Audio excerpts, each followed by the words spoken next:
ایک بادشاہ راستہ بھٹک کر کسی ویرانے میں پہنچ گیا۔ اسے بہت بھوک اور پیاس لگی ہوئی تھی۔ دور اسے ایک جھونپڑی نظر آئی۔ اس جھونپڑی میں رہنے والے بزرگ نے بادشاہ کی بڑی خدمت کی۔ وہ غریب جانتا بھی نہیں تھا کہ یہ بادشاہ ہے۔ مسافر سمجھ کر خدمت کی بادشاہ بہت خوش ہوا۔ جب جانے لگا تو اس نے اپنی انگلی سے انگوٹھی اتاری اور کہا، تم مجھے نہیں جانتے ہو کہ میں بادشاہ ہوں۔ یہ انگوٹھی اپنے پاس رکھو، جب کبھی کوئی ضرورت ہوگی محل آ جانا۔ دروازے پر جو دربان ہوگا اسے یہ انگوٹھی دکھا دینا۔ میں کسی بھی حالت میں ہوں گا وہ تم سے میری ملاقات کروا دے گا۔ بادشاہ چلا گیا۔ کچھ دن کے بعد اسے کوئی ضرورت پیش آئی۔ ساتھ ہی بادشاہ کی دی ہوئی انگوٹھی بھی سنبھال کر رکھی تھی۔ وہ دیہاتی بزرگ محل کے دروازے پر پہنچے، کہا بادشاہ سے ملنا ہے۔ دربان نے اسے اوپر سے نیچے تک دیکھا، جیسے اس کی اوقات تول رہا ہو کہ وہ بادشاہ سے ملنے کے قابل ہے یا نہیں۔ دربان کہنے لگا، نہیں مل سکتے، پہلے اپنی اوقات تو دیکھو۔ اس دیہاتی آدمی نے پھر وہ انگوٹھی دکھا دی۔ اب جیسے ہی دربان نے دیکھا اس کی آنکھیں پھٹی کی پھٹی رہ گئیں۔ یہ بادشاہ کی مہر لگانے والی انگوٹھی آپ کے پاس بادشاہ کا حکم تھا کہ یہ انگوٹھی جو لے کر آئے گا، ہم جس حالت میں بھی ہوں اسے ہمارے پاس پہنچا دیا جائے۔ دربان بہت عزت سے بزرگ کو اپنے ساتھ لے کر بادشاہ کے خاص کمرے تک گیا۔ دروازہ کھلا ہوا تھا۔ اندر داخل ہوتے ہی اب یہ جو شخص وہاں چل کر آیا تھا، اس کی نظر پڑی کہ بادشاہ نماز میں مشغول ہے۔ بزرگ کافی دیر تک انتظار کرتا رہا۔ پھر بادشاہ نے دعا کے لیے اپنے ہاتھ اٹھائے۔ اس کی نظر پڑی تو وہ وہیں سے واپس ہو گیا اور محل کے باہر جانے لگا۔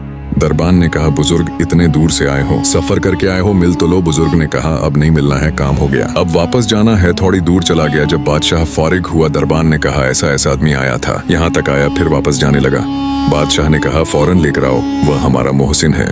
دربان اس کے تلاش کے لیے نکل پڑا۔ واپس لایا گیا۔ بادشاہ نے کہا، ہو تو ملتے ہوتے ایسے کیسے چلے گئے؟ نہ کچھ بتایا، نہ کوئی بات کی، نہ خدمت کرنے کا موقع دیا۔ اس نے کہا، بادشاہ سے علامت اصل بات یہ ہے کہ آپ نے کہا تھا کوئی ضرورت پیش آئے تو آ جانا، ہم ضرورت پوری کر دیں گے۔ مجھے ضرورت پیش آئی تھی، میں آیا اور آ کر دیکھا آپ بھی کسی اور سے مانگ رہے ہیں جو سب چیز پر قادر ہے، تو میرے دل میں خیال آیا کہ بادشاہ جس سے مانگ رہا ہے کیوں نہ میں بھی اسی سے مانگ لوں۔ یہ ہے وہ چیز کہ ہمیں جب کبھی کوئی ضرورت ہو، بڑی ہو یا چھوٹی، اس کا سوال صرف اللہ پاک سے کیا جائے، کیونکہ وہی ایک در ہے جہاں مانگی ہوئی مراد ملتی ہے۔ ہر ضرورت کا سوال صرف اللہ پاک سے کرنا چاہیے۔ یا اللہ ہمیں اپنے در سے لگائے رکھ، ہمیں ہر ضرورت میں صرف تجھ سے مانگنے کی توفیق دے، آمین یا رب العالمین۔